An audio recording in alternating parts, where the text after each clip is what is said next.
God bless you, everybody. Thank you for tuning in to the Illegitimate Game. It's Brother Derek. We're continuing the series on the imaginary life. Today we're going to talk about the imaginary mission. You know, the mission is usually our purpose in life, the thing you're working on. I stand for this, I stand for that. You know, people that got their flags in the house. There's a mission and a purpose in life and something you're willing to work for, something that gives your life purpose and meaning. So the imaginary mission, that's usually the thing that you really think you want to do this, but you really don't. So you consume a lot of time and energy and passion into something, but then as soon as the first obstacle arises, you walk away. The problem with the imaginary mission is it wastes a lot of time and it wastes a lot of energy. And it also leaves you depressed and angry because you wake up one day and realize it's not what I really wanted and I didn't want to pay for this. And now you have this false identity and you have to start over again. You know, I went through that when I wanted to be a gangster. It felt good at the time because I was surrounded by gangsters. It felt good at the time because my neighborhood had a reputation. It felt good at the time because the girls liked you if you were a little roughneck and got your hard reputation and you know how to fight. And I already been fighting my whole life. I've always been a fighter because I've always been independent and have my own strong will and stubborn. But moving into that gangster life, where now I could pretend I'm a thug and pretend I'm a gangster and create nicknames, it was an imaginary mission. It felt good at the time because I got away with it for a little while. But when you get kicked out of school a few times, the police start coming to your house, it changes. Things get real fast. And then you have to think about the sacrifice and the price. Is this really what I wanted? Do I really want police officers parked outside my mom's house every day? Because that started happening. Because there was a lot of traffic on my corner. Do I really want to go to prison? Is this really what I want? Do I want people shooting at me? I had people breaking into my house because of some of the things I got involved in. But it was an imaginary mission because I really didn't want to be a gangster the rest of my life. I really didn't want to go back and forth to prison. I didn't want to have to walk around with a gun every time I went outside.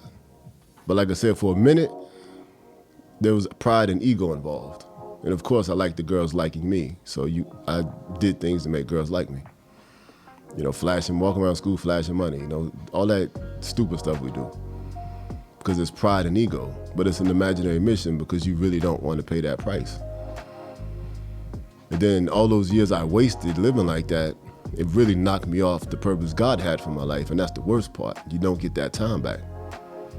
Some of us are 40 years old and you're 20 years behind on the blessing God had for you because you were on this imaginary mission for so long.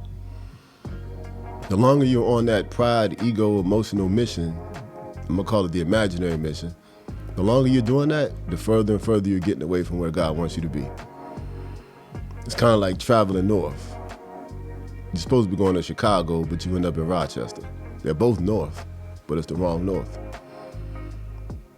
It's kind of like, it's like going out west. You're going out west. Okay, you end up in Seattle, but you're supposed to be in LA. They're both west, but just the wrong west. That's what the imaginary mission does. All that time and energy, you're going places, but you're not going where you belong.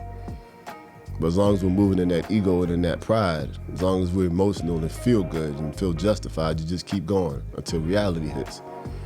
That's why your foundation has to be based on God. When your foundation is based on God, you're going to get godly results and you're going to be on a godly mission. So just think about, what is your life worth? What are you working for? What are you living for? And just think about the mission you're on. Are you willing to die for it? Are you willing to live for it forever? Are you willing to suffer for it? What is your mission in life?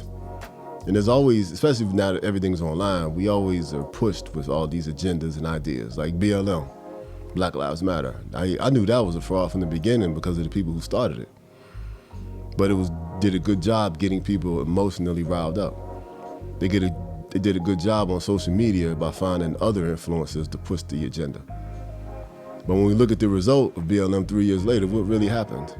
The founders all walked away with $9 million, but none of the stuff they said they were going to do, they did. All those community centers, they never built them. The playgrounds, they never built them. The social justice projects, they never did it.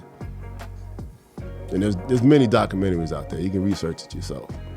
But it was an imaginary mission. They got everybody emotional. It caused a lot of harm. Thousands of people went to jail because of it.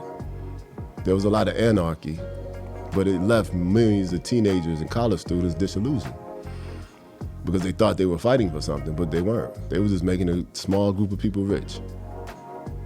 And just behind BLM, it was the LGBT agenda anyway. So what they actually did with the money was push their LGBT agenda. They didn't do anything for black people. They didn't do anything for white people. They did everything for gay people. It was an imaginary mission, unless you knew the truth behind it. Because a few people did win, but most of us, it was all a lie. Because I remember when my son wanted to go out there and protest downtown Richmond, I said, no, you're not going to jail for their agenda. And we had a very long talk about it because my son didn't understand. He was 18 at the time. He didn't understand. He got caught up in the hype. And I had to give my son an education that night. It's not what you think. It's an imaginary mission. People throwing their lives away for lies instead of living for what God told you to live for. You cannot go on an imaginary mission and think you're going to be happy. In the end, you're not going to be happy. Because you wake up one day and realize you wasted your life, you wasted your time, you wasted your money, you wasted your resources. And like my mentor used to say all the time, when you travel the wrong way for so long, it takes twice as much energy to get back to where you belong. Because you have to go back and then start over.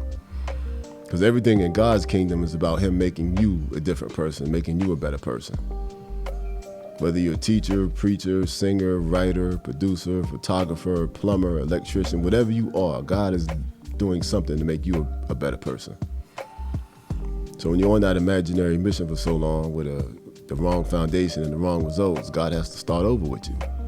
That's why they use the potter and the clay as an analogy and the metaphor so much. Because if you take that clay and make a vase, but it's supposed to be a cup, you have to start over. If you take that metal and make a car, but it's supposed to be a bicycle, you got to start over. Like you can't just make what you want to be what you want. No, it's a process. Things don't just transform like they do in cartoons. God has to do the work again. So the more time you waste, you have to double back and start over. Some of us are like me, I'm 45. Some of the things I'm doing today, I was supposed to be doing when I was 30. But I was on an imaginary mission. I wasted a lot of time, wasted a lot of energy, wasted a lot of money, and God had to reorganize my life. So check the mission you're on. What are you standing for? What are you fighting for? I want to be a blood. I want to be a Crip. Why? You're searching for family. You're searching for significance. You can get that in the church. You can get that in college. You can get that playing basketball and baseball. You can get that. Matter of fact, the strongest intimate bond is like rugby. Those rugby guys really love each other. Football players really love each other. Because there's pain out there. There's suffering out there. There's injuries out there. Soccer clubs, those guys really love each other. You can get significance from a sport. Matter of fact, if you really want family that's willing to die for you, join the military. There's so many benefits to that. Like, you don't have to be a gang member. You don't have to run the streets. Then there's a lot of imaginary missions out here. There's like the gender war they're doing online now. Women hating men, men hating women. People are really red pill, blue pill, all that. These are missions people are on. They're pushing an agenda. But what's the end result? A lot of that stuff is just pride and selfishness anyway. It's self-worship. So you also have to think, the mission you're on, is it making you happy? If the answer is yes, okay, at what cost? Is your happiness based on hurting somebody else? Is your success based on somebody else's failure? Because you also that's how you can always identify the mission. Is it making you and somebody else win, or is it making you win and somebody else lose? If you're winning cause somebody else to lose, that might be the wrong mission. Because God wants everybody to win. Because he's the judge at the end, not us. So I shouldn't be on the mission that hurts other people. My mission should be love, and everyone who comes into contact with me should become better after my interaction. That's what I love about teaching so much. That's what I love about living God's way so much. Everybody wins if we do it God's way. And whatever your weakness is, I cover it. Whatever my weakness is, you cover it. We don't use it to hurt each other. So what is your mission? Is it an imaginary mission? Is it God's mission? Because God wants everybody to win. And if we do it God's way, everybody will win. Just like the social justice thing that separates people. They're doing it wrong because they're pushing somebody else's agenda at the expense of someone else. Nobody's greater or less than anybody else. And God looks at us all as dumb sheep. And that's okay because he's God. But we're supposed to cover each other and love each other. So what is the mission that you're on? Is it making people better, or is it just making you better at the expense of somebody else? And is your mission based on love or pride or selfishness or ego? God bless you.